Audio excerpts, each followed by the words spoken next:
Okay, so Dan, EngineMode11 has agreed to do an interview with me or a podcast, a chat. We've obviously interacted with each other quite a lot online, but this is our first voice to voice, video to video conversation. Yeah, thank you again. I think I thanked you like 4 times before we actually started the podcast. But thank you again for Nobody's agreeing to do counting, this. but yeah.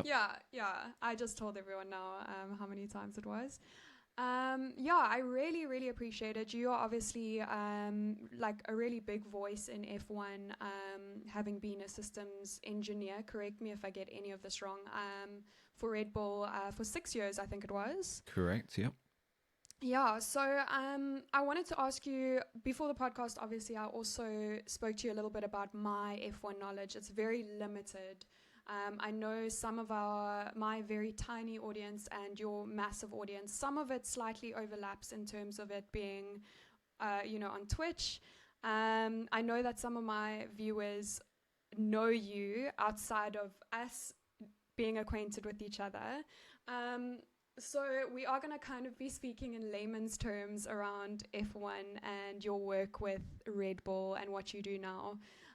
So I wanted to ask you a little bit about your work with Red Bull for those 6 years. What exactly you did, what a systems engineer does, and how you kind of got into that. Yeah, so I was a senior system engineer with Red Bull Racing on when did I start? The end of 2015, and then I left at the end of 2021 after they won the 2021 championship. The role basically, I say it's glorified IT, right? So basically, anything that had a network cable attached to it, I was responsible for, which could be anything from as benign as a printer all the way up to the actual car itself. Because one of my favourite tech facts I like to give out is that when you first put the wheel on an F1 car and power it up, it flashes up its IP address, which I always thought is quite funny. No ways. So there you go. If you ever want to hack an F1 car, that's how you do it. Not everyone knows. Yep, that's it. I honestly can't think of anything more stressful than being in an environment where you're responsible for cables. Yeah, It's like my least favorite thing about streaming, and recording is the cables aspects of things. And yeah, then to be in this. especially when you're in an environment where lots of people are running around with Mm, very large tools and sharp bits of carbon and things like that, and it's someone shouting at you from the other side of the garage, "Oh, I can't get on the internet." And it's just like, oh, okay, here we go. Strap in. yeah. How did you get into that? How does one I'm not actually sure what you were doing before that, but how did you get into systems engineering? Yeah. So a lot I get all the time in my Twitter DMs or whatever. People are like, "Oh, I really Mm. want to get into F1. What degrees or college courses or whatever should I take? What path should I take?" And I always say I'm actually the worst person to ask for this, right? Because I'm a college dropout, didn't do university. I actually started my first full time job was working at PC World, right? So I don't know what the South African equivalent of that is, but basically an IT shop, a computer shop, right? Yeah, it's pretty like self-explanatory PC Yeah, world, right? Yeah, we yeah, have a couple of parallels. yeah. And then, long story short, I ended up somehow again working for a couple of investment banks in London, doing Mhm. something similar, right? So looking after all the systems that deal with the pricing and the data.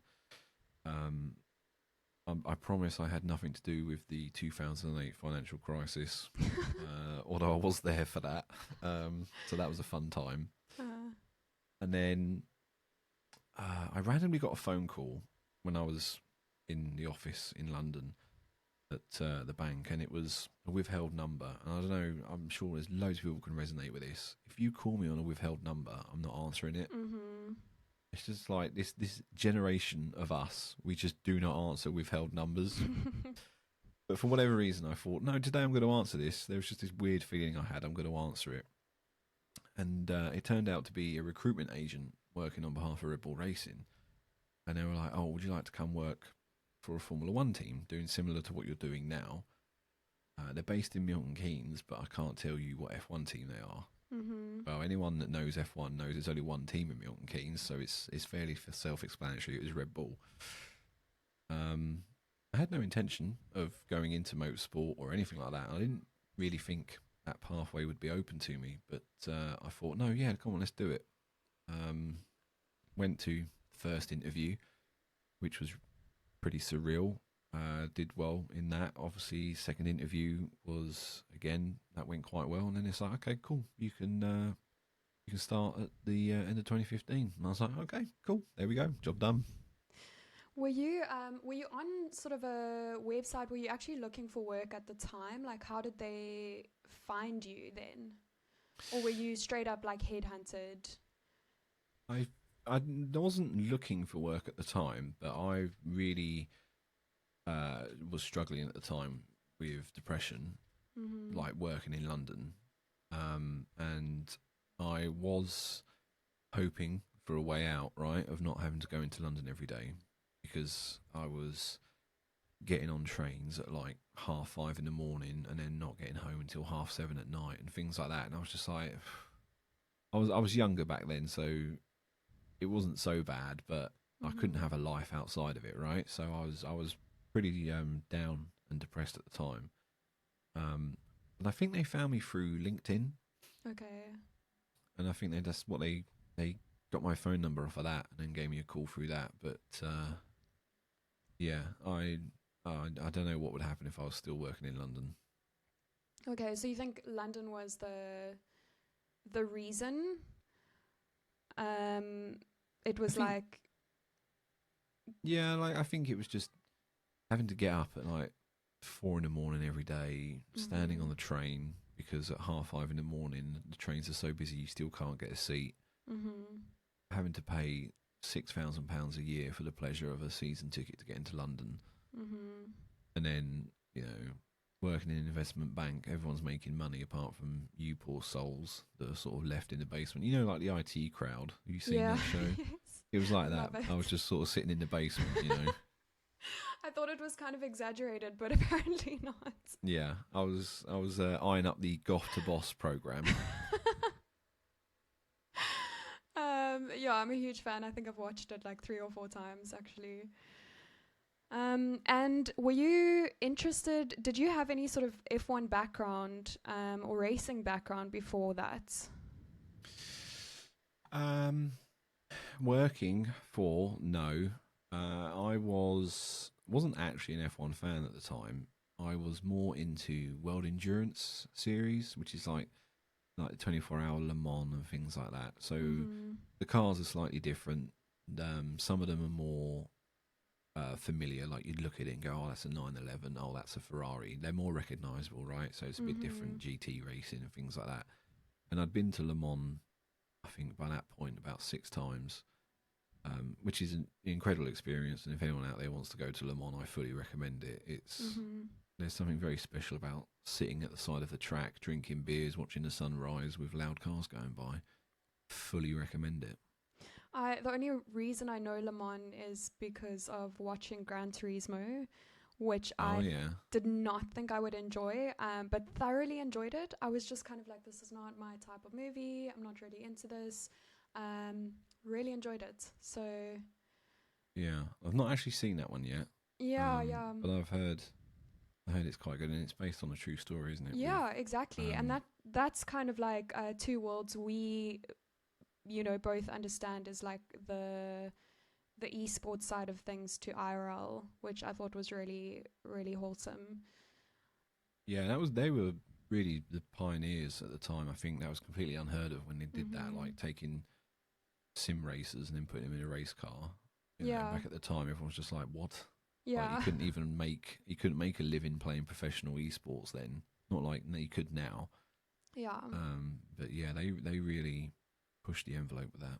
Yeah, I think I think it was such a good example of how, this guy was like constantly and I'm not going to give a synopsis, I won't do it justice, but this guy is kind of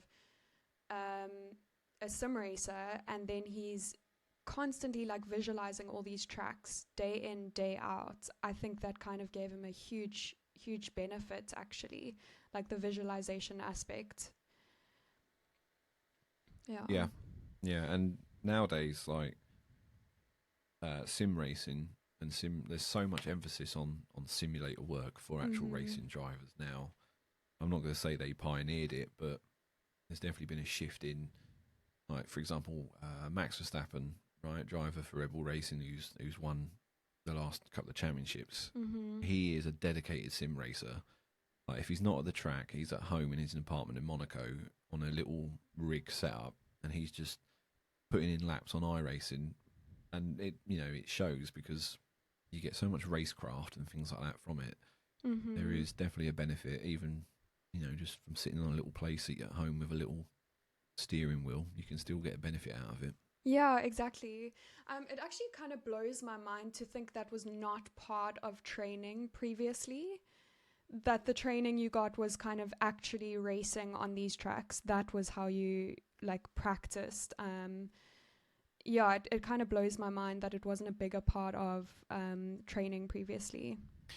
Yeah, like, I think motorsport in that aspect only really recently came into the modern age, right? So, like you say, Michael Schumacher kind of pioneered in the sort of early 2000s the emphasis around fitness, right, of a driver. Whereas before, you'd look at all the old 80s and 90s photos of drivers, and they're all standing around in the garage having a cigarette, drinking a beer or whatever, waiting to take their car out, right? It's Michael Schumacher turned up, absolutely dominated everyone, and then he was like running the track at night. He was doing all these neck exercises and things like that, and everyone was like, oh, okay, cool.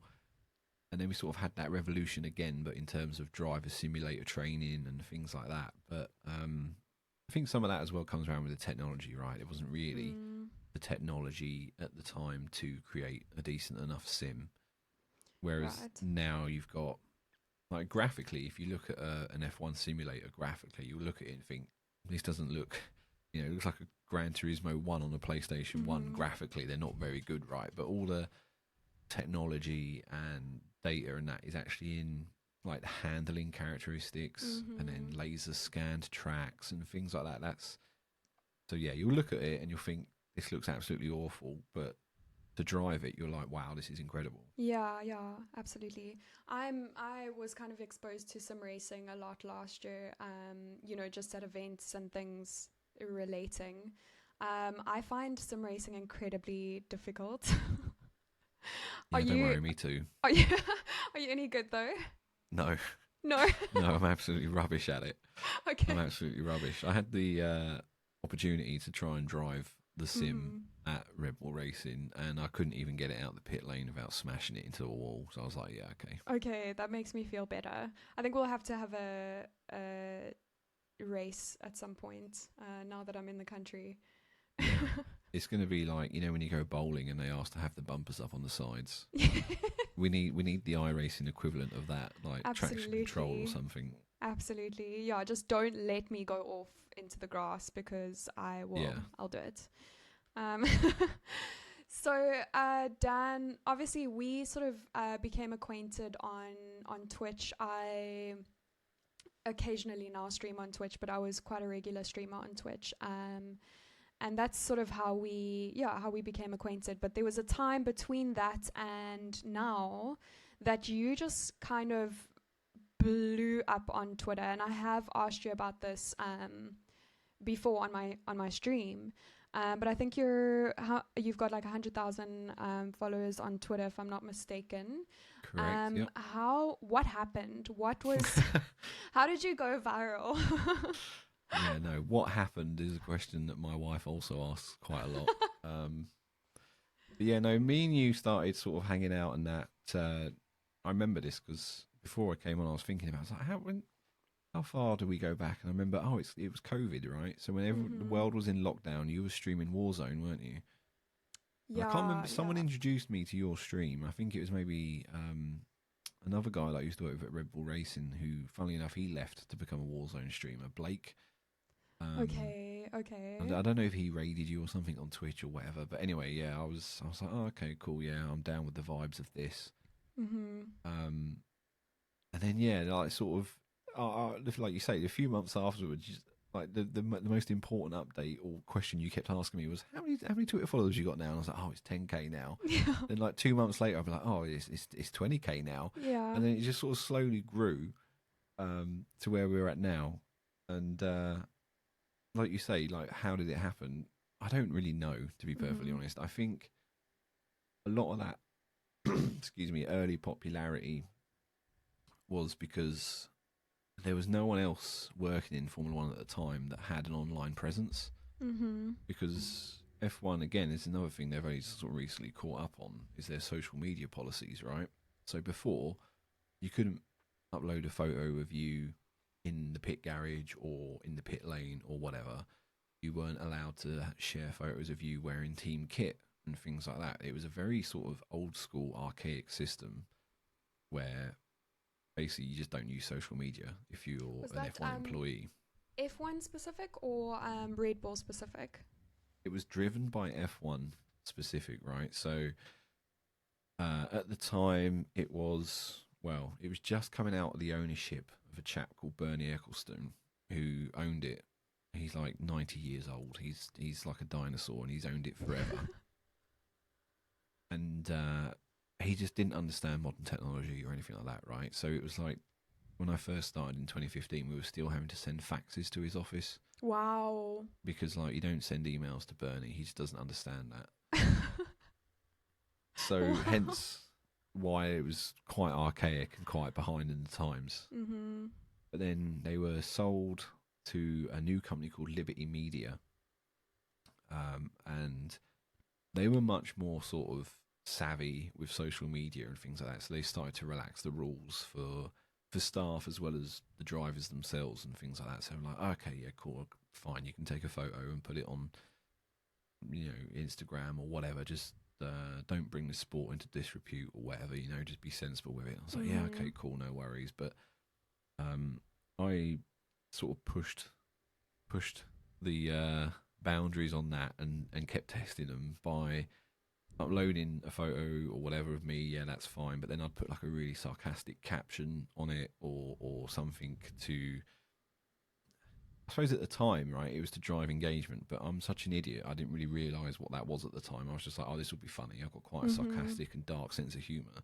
Yeah. So one of the sort of big things that was happening at the time was an internet sort of conspiracy theory that Red Bull was sabotaging the second driver's car, Sergio Perez's car, because they didn't want him fighting Max Verstappen, sort of thing. So I would take a photo of me in my Red Bull kit standing next to a Lamborghini saying, oh, here's the Lamborghini Helmut Marko, the owner of Red Bull at the time, has just bought me for sabotaging Checo's car.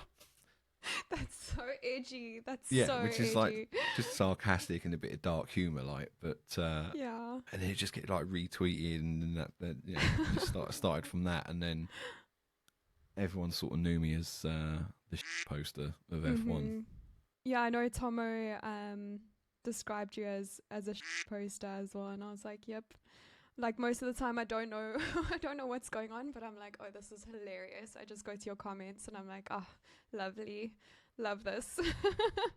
Yeah, and then I think as well, like some people say to me, oh, I like the way you react to like hateful messages or whatever and things like that, and it's like, so someone will make a comment about my weight or something, right? Because I don't know if you're watching this, I'm not the slimmest guy, right? I'm the wrong side of 100 kilos. I'm a big guy. But then someone made a comment once saying like, oh, why don't you work on exercising instead of posting on Twitter or something? And I was like, okay, cool. So I just responded to a picture of me in my swimming trunks in my children's paddling pool, like flexing, and I didn't let it get to me. I just thought, oh, this would be quite funny. I'll just wind them up even more, sort of thing. And I play into it now and just sort of, yeah. if someone says to me, oh, you're so awful, I'm like, yes, I am. I agree. Yeah.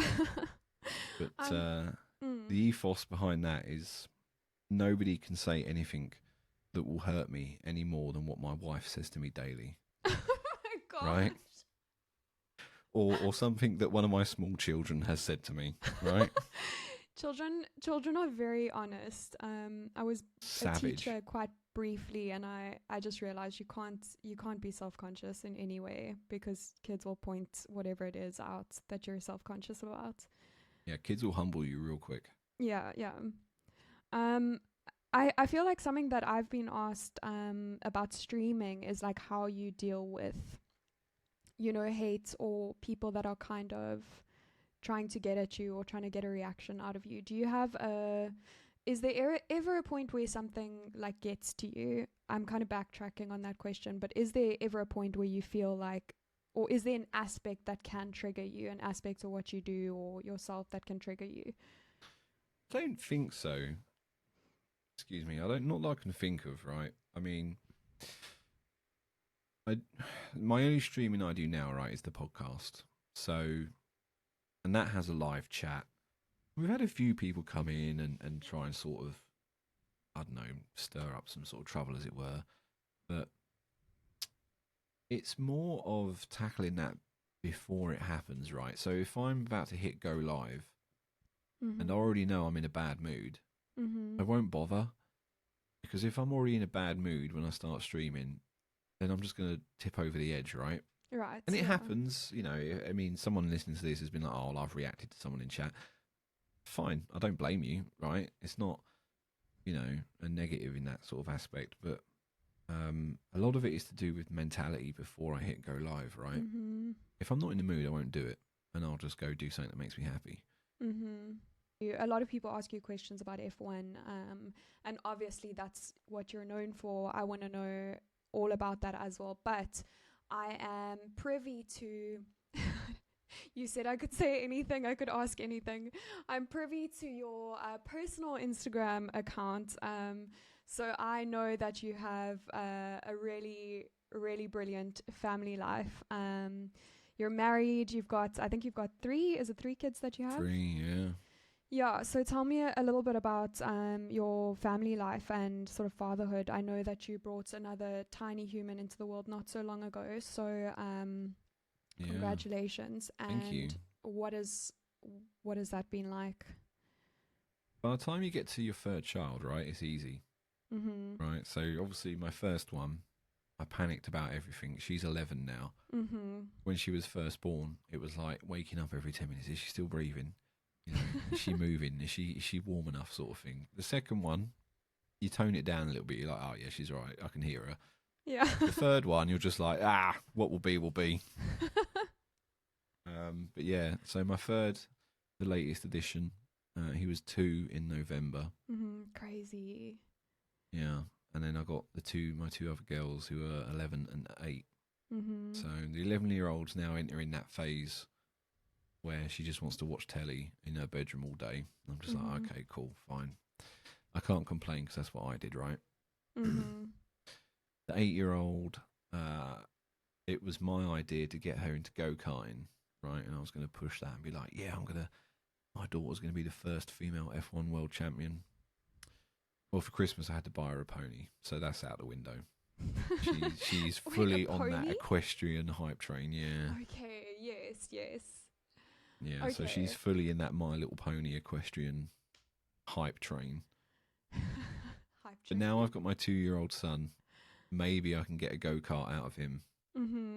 So that's the plan. Okay, I mean, ponies, cars, not dissimilar. Let's be honest, not too different. No, everyone in my family is got something to do with horses or owns a horse. I was the only one who was just like, no, I'm quite all right, thank you. I'm more interested in cars. And I think she won't admit it, but I think that really disappointed my mother because I'm an only child, right? She had one shot at this, and I came out being a geek who loves cars. So when my middle daughter started getting into horses, my mother pretty much disowned me and just stole her. So even now as we speak, they're off on a horse ride, right? Okay. It's like a part-time ownership of my middle daughter now between me and my mum. Well, that's helpful, I think. Right? It's nice to have that. Yeah. So my mother lives literally like the road behind my house. Mm-hmm. So it's, nearly every day we're either at her house or she's at our house. It's a little blended Mm-hmm. family, as it were. Brilliant. What were you, speaking of, you said you were an only child. You described yourself as geeky. What were you like as a kid? What did you like want to do? What was your sort of dream career as an adult?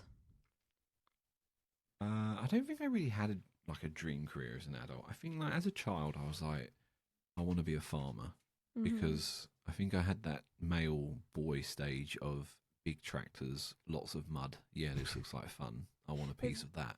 there's lots of mud in England, can Yes, confirm. there is. Correct. Yeah. But as I sort of got older, I don't think I really know or knew what I wanted to do. I was pretty good with computers, so I think I built my first computer when I was like 12 or 11, I think. So I had a knack for that sort of thing. I was like, Mm-hmm. okay, cool. I want to get into something technology related. Um, but I didn't really have a plan. And I think this is one of these things that, and again, another one of a lot of questions I get in the DMs are like, oh, I'm 20 and I don't really know what I want to do. I'm like, mate, I was 28 and I still didn't know what I was doing when I was 28. Mm-hmm. I'm 35 now, and there's still some days now where I don't think I know what I'm doing or what I want to do. I don't think you ever really know, Mm-hmm. right? Mm. So that's one of those messages that I try to sort of tell the younger people that sort of look up to me. I'm like, mate, don't worry about it. Just go with it, and what happens, happens. Yeah. Don't stress about it. This is actually interesting because I wonder, are you of the mentality that people should follow their passions? Um, and it seems kind of obvious that you would say yes, but I know that there are some people that kind of think you don't have to enjoy your job. You don't have to do what you love for money, kind of thing. So, what is your mentality around that? I think that really depends on the person, right? So when I worked in London, I was on more money than what I was when I worked in F1. Mm-hmm. 6 years in F1, I think there was probably only 2 or 3 days in those entire 6 years where I was like, I don't want to go to work today. Mm-hmm. Whereas when I was on more money working in London, I was thinking that nearly every day, like, I really don't want to go to work today. And, I've been quite fortunate. How do I say this without sounding like I'm bragging? I don't mean to, but when I was 21, I was in a position where I probably had more money than sense, right? So I went out and bought a brand new BMW M3. I had a really nice apartment and things like that. But none of that made me happy. Mm-hmm. And probably one of my biggest regrets is not knowing that until after I'd already bought them all. If I'd have known that sooner, that you can have as much flashy stuff as you want, but that will not fill the hole that's inside you, right? Sorry, I'm getting Mm-hmm. quite deep with that, Yeah, no, right? this is good. I like this. Yeah, but now I'm older. I don't have as much money as what I did back then. I've got 3 kids, Mm-hmm. but I am much happier now because I'm more comfortable with myself and things like that than what I was back then. I drive. So back then, I was 21. I had like that BMW M3 was like a what, £65,000 car or something at the time. I drive a car now that's probably worth less than the microphones we were recording this on, right? But I don't care because I stopped caring what people think about me. I'm just happier knowing who I am and what I'm doing, sort of thing, Mm-hmm. than being worried about money and things like that. So if you're passionate for something that doesn't pay well, go for it. You're going to be happier. Mm-hmm. I promise you from experience, you will be happier doing that than doing a dead end job that you hate for another 20 grand a year or something. Mm-hmm. There you go. That's some fatherly advice to all you listeners. um, yeah, I think it also kind of gives you the potential. If you're enjoying something, you can kind of go wherever you want with it, right? You have like people with very like previously what would be deemed as very humble jobs doing incredibly well with them, and because they enjoy them so much and are so passionate and sharing their passions with the world, they're, making a lot of money from them. Yeah. Yeah. So, Yeah. And yeah. I think as well, also harking back, and my dog just decided to try and jump on my leg then. Thank you, dog. Peanut, He's not obviously the got short something. one. No, the peanut. He's obviously got something to say. But when my third son was born, it was quite a traumatic birth, and he came out not breathing. And it was probably only 60 seconds of him not breathing, but it felt like an eternity to me. Mm-hmm. And in that moment, I realised that money, status, all of that doesn't matter, doesn't mean a goddamn thing. It's the people around you that you love and love you, and things like that. It really changed my perspective on what I thought was important. Mm-hmm. So yeah. Wow. Um, that's interesting that is sort of. I mean, I guess everything kind of like flashes before your eyes when something like that happens. I guess now you kind of have a clearer perspective on. It seems like from my perspective, you have a clearer idea of what's important and what you should be doing and what you enjoy and stuff. So I know that you are doing Engine Breaking, your podcast, and I want to hear a little bit about that. But we have obviously been conversing and organizing this chat. And you were talking about work. I actually have no idea what you do day to day now outside of Engine Breaking and hoisting. Do you know? I can't actually tell you what I do now because I've Okay. had to sign a document. Okay. It's government related. And that's Okay. probably about as much as I can tell you. All right. Interesting. But it's similar, like in terms of systems architecture and things like that. But Mm-hmm. the client means I have to go through security checks and things like that. So unfortunately, I can't tell you. Okay. It's not as glamorous as it sounds, though. I'm intrigued. There you go. That can be your listeners can guess in the comments. Okay, let's get some guesses. And you can yay or nay them, or you can't. We'll just never know. You never know. Yeah. Never know. Yeah. Okay. Tell me a little bit about Engine Breaking. I'm just going to reiterate that for me, I might as well be, watching a podcast in a foreign language. So tell me in layman's terms a little bit about your sort of goals with it, what it's about, and the progression and growth of Engine Breaking. Yeah. So even as I was coming towards the end of my time working in Formula One, I had this idea in my head. I was like, I really like to try like having a podcast, giving a podcast a go, right? Because I was at the time watching like that growth explosion of Joe Rogan and things like that, right? So when all podcasts started to take off, and I was like, I'd really like to do a Formula One podcast. And one of the things when I was looking into it that people were saying was that if you do a podcast, you have to have a unique selling point or something that separates you from the others. Mm-hmm. And at the time, the F1 podcast landscape it still is now flooded with all these podcasts. But Mm-hmm. what makes us different is that we've actually worked in F1, right? We've been there. We've got the experience of actually being in F1. So we don't need to speculate on things because we've either done it or we know how the process works. And it was me. I left at the same time as another chap called Blake, who worked at Red Bull Racing, and he was Max Verstappen's performance engineer, right? So he's one of the guys that would sit on the pit wall and be on the radio, and there's audio of him on Netflix and things like that on Drive to Survive. He's in that. I'm not, because I wasn't as important enough to be on it, right? That's what I say. Next one. Yeah, exactly. And he left to do full-time content creation. Mm-hmm. And he started off as a Warzone streamer, right? So similar to what you were doing. Yeah. And he was having some issues with growth and you know, he'd sort of stagnated, and he wasn't really getting anywhere with that sort of war zone. He could make a living off of it, but it sort of stagnated, and he wasn't very happy with it. He got bored of the game. He's like, I don't really know what else to do. And I was like, well, why don't we do this podcast idea that I've had? Because, you know, he was open to the idea, but at the time he had this, I don't know, what do you call it, like that sort of imposter's mindset where he was like, oh, no, you know, like, oh, I don't really know that much about F1. You know, no one's going to listen to us sort of thing. I'm like, Blake, you're a performance engineer.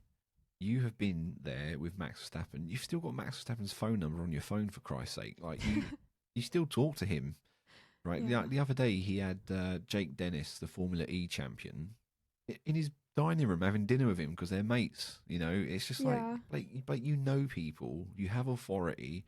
Yeah, you can do this. You Yeah, got this. I've got the sort of the humour and the shit posting. It'll be a dream combo. Let's sort of go for it. Yeah. So we started it, and numbers wise, podcasts are quite hard to sort of gauge where you're at, right? Some people put a lot of faith into podcast charts and things like that, but you can manipulate them quite easily, so it's a bit more difficult. So we took the amount of listeners that we had audios downloads within first 30 days of an episode, which seems to be the only sort of recognized metric of a successful podcast or not. And I think our first bunch of episodes, we got like 5,000 downloads per episode. And I think at the time I had quite a large Twitter following. I was like, oh, 5,000 episodes is not great. So I went to a friend who runs the Missed Apex podcast, which is another successful F1 podcast. And I said to him, I'm not really sure about this. We're only getting like 5,000 per episode. And he was like, mate, it took me 3 years to get 5,000 people per episode, and you've done it within the first 2 weeks. And I was like, okay, cool. We've got something then. We've got something that will work. And it went from there. And I think we're now I think we've tripled that number now. But we've been around for 2 years. And we don't take ourselves seriously. I think that's one of the sort of main sticking points that a lot of people come back to us for. They're just like, we don't talk with that sort of, oh, we've been in F1, we're better than you sort of vibe. Yeah. We're just like, we sort of play into it like, oh, we're two frauds, right? We both blagged our way into F1 and we got found out and then kicked out sort of thing. Sort of play into this sort of character of we're a bunch of frauds sort of thing. Yeah, you've come to report back to us after infiltrating the F1 world. Yeah, exactly. And we don't take ourselves seriously because there's, I don't know. I'm sure there's podcasts that you listen to or have found, and you're just like, wow, these people take themselves very seriously. Yeah. And I don't know, man. I'm just a guy in his spare room talking rubbish into a microphone. I'm not, you know what I mean? Like, I got to stay humble about it. I'm no more important than anyone else. Okay, I wanted to. I said to you that I was going to ask you. You were so great because I was like, I'll send you the questions I'm going to ask you before we do have the chat or whatever. And you were like, no, I honestly don't care. Like, I'll answer. You actually said, I don't give a fuck. I'll answer anything. Like, I don't mind what we talk about. So I said that I was going to ask you some South African trivia. This will be good. So let's see what you know. You did share a tweet. I think it was Tomo's tweet about things to do in Cape Town, and you tagged Bum and I. Okay, so first question: who is our president? I didn't even know you had a president. I thought you had like prime minister or something. No, we've got a president. You got a president. Who's the president of what? South Africa? Yeah. Big Steve. Big Steve, so close, so close. Cyril. Is it even a guy? It's a guy. Is it even a bloke? Yeah. Okay. Have you had a female president? No. Okay. No. Never? Is someone gonna like at me on this one? Be like, I Chloe, don't know. obviously there was that one chick. Has there ever been a female. Live. We're doing this live. Yeah. The answer is. Oh yeah, no, there was. Oh. Sorry, guys. When? Ivy. Was it Matsi Kasaburi? Apparently, in office between 1999 and 2009. Hello? South Africa. Oh no, maybe I've read that wrong. Okay. Acting president of South Africa for 14 hours in 2008. Okay. Safe. I mean, technically, right?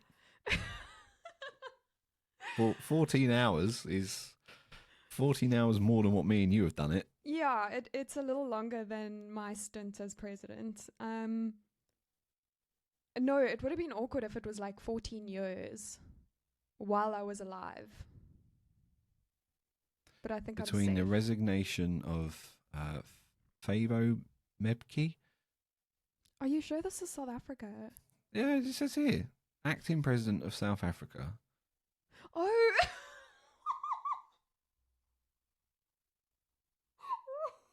What, have you forgotten? No. Thabo What? Mbeki. Oh, have I got this completely wrong?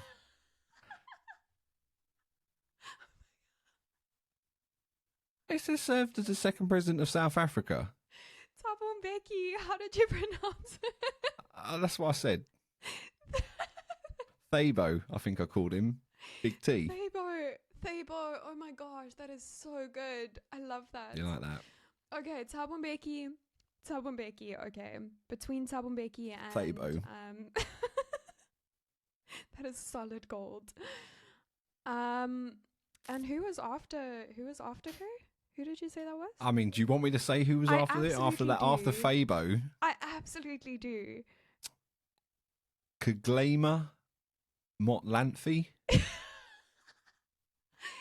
Kgalema Motlanthe. That's what I said. That's them AirPods you got in aren't working out for you. I think they're broken. They're so Must old be. now. Yeah. I do that typical. Right, this is the thing now where all your South African listeners are shaking their fists at the at the radio or whatever. But it's that British thing of where if you just say it louder and slower, people will understand you. That's like that typical British on tour sort of thing. No, I want one beer sort of thing, you know. Exactly. Yeah, I got it. I had to like spell it in my mind, and then I was like, I see how you would get to this. I apologise, South African friends. No, that's brilliant. Okay. Next question. How many official languages do we have in South Africa? Oh my God. 12, and I bet you it's even more than that. Okay, so I think it's 11. Someone's going to add me now. It's either 11 or 13. But 12 is a good guess. Yeah. So that's really good. What is our capital city? Oh man, this is a trick question. Because everybody wants to say like Cape Town, right? But that's a myth. Is it not Johannesburg? Is that not your capital? No, so we've actually got 3 capitals. We've got Cape Town. Oh, Cape Town is it? Okay. I always thought Cape Town was there to just sort of trick you. No, I think Johannesburg is the one that kind of people think is a capital, but it's not. I bamboozled myself. So you were on the right track there. Yeah. So Cape Town, Bloemfontein, and Pretoria. We've got Pretoria. There you go. 3 capitals. Yeah. Okay. You got 3. Yeah, it seems a little excessive, doesn't it? That's a trick question. You got 3 and I got 1 right. So that's not bad. Yeah, that's not bad. I mean, I actually didn't. I'm sure I only sort of found that out like not that long ago. I thought it was just Johannesburg. So, Johannesburg's your largest city, apparently. Yeah, Johannesburg's kind of like a business hub. I haven't been down to that end of the world, I'm afraid. Would you be interested in visiting South Africa? Actually, that's a lie. I have been. I've been to Camps Bay. Oh, no ways. Yeah. Literally for 24 hours because I had to Again, F1 related. There's Adrian Newey. He's quite a famous designer in the F1 world. His holiday home is in Camps Bay, and I literally had to fly down there, install a router, set up his Wi-Fi, and then come home. That is wild. Mm. It looked very nice. You went to Camps Bay for 24 hours to install a router, and then you came back home to England. Yeah, that's the F1 way. That is amazing. Yeah, we have people that will fly to Japan on like a moment's notice, and their hand luggage would be like a front wing for a car that they need to get out there as like an emergency replacement. Wow. They just turn up with a front wing and then get turned back and then come home. Welcome to Formula One. Amazing. Okay, my next question. I didn't prepare this one. I was going to ask you something in Afrikaans and see if you can. Oh Christ! You can translate it into English. Okay. What do you think the word pikkewyn means in English?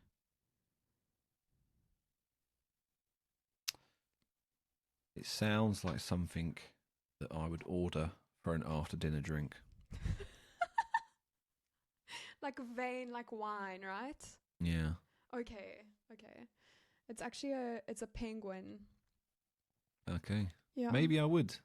Yeah. But now you say penguin, I can see that. Yeah. Yeah, pikkewyn. What was it again? Give me again. Pikkewyn. Pikkewyn. Yeah, like pick a wine. Yeah. Okay. Yeah.